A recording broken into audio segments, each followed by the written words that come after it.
AP బీజేపీపై ఎంతో బాధ్యత ఉంది అన్నారు ఏపీ బీజేపీ చీఫ్ పురంధేశ్వరి. కూటమి ప్రభుత్వంలో భాగస్వామిగా ఉన్న ప్రజా సమస్యలను లేవనెత్తడంలో బాధ్యతగా వ్యవహరిస్తామన్నారు.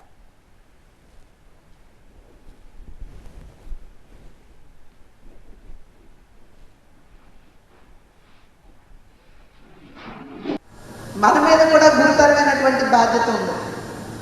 పరిపాలనలో చాలా సమయం దొరకనటువంటి నేపథ్యంలో క్షేత్రస్థాయిలో ఉన్నటువంటి విషయాలు, ప్రజలు ఏమైనా ఇబ్బందులు ఎదుర్కొన్నా, ఏమైనా ప్రజా సమస్యలు ఉన్నా వాటి మీద స్పందిస్తూ మనం వెంటనే వాటన్నింటినీ కూడా నిర్మాణాత్మకంగా ప్రభుత్వానికి తెలియజేయవలసినటువంటి బాధ్యత ఇవాళ మన మీద ఉన్నది అని చెప్పి మీ అందరికీ కూడా నేను తెలియజేసుకుంటూ, బాధ్యత కలిగినటువంటి భాగస్వాములుగా ఎన్డీఏ కూటమి, అదేవిధంగా రాష్ట్రంలో ఉన్నటువంటి భాగస్వాములుగా బాధ్యతతో మెలుగుతూ, నిబద్ధతతోటి ప్రజల పక్షాన నిలబడుతూ, వారి సమస్యల్ని అర్థం చేసుకుంటూ రాష్ట్ర ప్రభుత్వానికి ఎప్పటికప్పుడు తెలియజేస్తూ ఆ వారధి పాత్ర ఏదైతే ఉందో మనమందరం కూడా నిర్వహించాలి.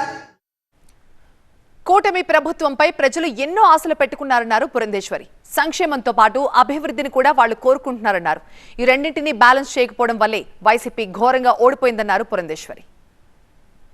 కూటమి సుపరిపాలనని రాష్ట్రానికి అందిస్తుందని, ఒక పక్క సంక్షేమాన్ని అందిస్తూనే రెండవ పక్క రాష్ట్ర అభివృద్ధుల మీద కూడా దృష్టి పెడతారనేటువంటి ఒక నమ్మకం, విశ్వాసంతో ప్రజలు ఇవాళ మనకి ఓటు వేశారు అని చెప్పి మనమందరం కూడా గుర్తించాలి. మీరు ఒక పక్క బట్టలు వద్ది మేము వారి సంక్షేమాన్ని అందిస్తున్నాను అని చెప్పి మీరు అంటున్నారు, కానీ పక్కన మీరు ఎంత నొక్కేస్తున్నారో ప్రజలు గమనించారు అనేటువంటి విషయం ఒక్కసారి మీరు అర్థం చేసుకోవాలి అని చెప్పి నేను తెలియజేస్తున్నాను. కనుకనే ఈ రకమైనటువంటి ఈ విజయంతో వచ్చేటువంటి బాధ్యతని కూడా మనం గుర్తుంచుకోవాలి. ఓడిపోయిన నేతలు, పార్టీలు ఈవీఎంలపై ఆరోపణలు చేయడం సరికాదన్నారు పురంధేశ్వరి. గెలిచినప్పుడేమో సంతోషపడి, ఓడిపోతే మాత్రం ఈవీఎంలను తప్పుపట్టడం ఎంతవరకు కరెక్ట్ అని ప్రశ్నించారు. విజయాన్ని ఆస్వాదించినట్లే ఓటమిని కూడా స్వీకరించాలి అన్నారు పురంధేశ్వరి.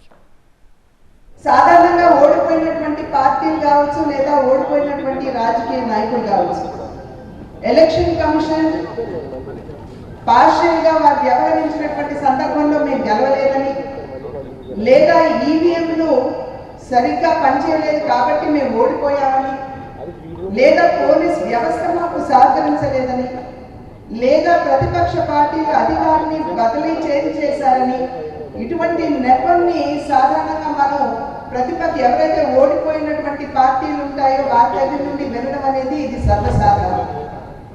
అయితే అందరూ అర్థం చేసుకోవాల్సినటువంటి విషయం, విజయాన్ని ఎంతగా మనం స్వాగతిస్తామో ఓటమిని కూడా అంతే ధైర్యంతో స్వీకరించవలసినటువంటి మనస్తత్వం, ఆత్మస్థైర్యం రాజకీయ నాయకుడికి ఉండాలి అనేటువంటి విషయం మనం ఇక్కడ గమనించాలి అని చెప్పి నేను తెలియజేస్తాను.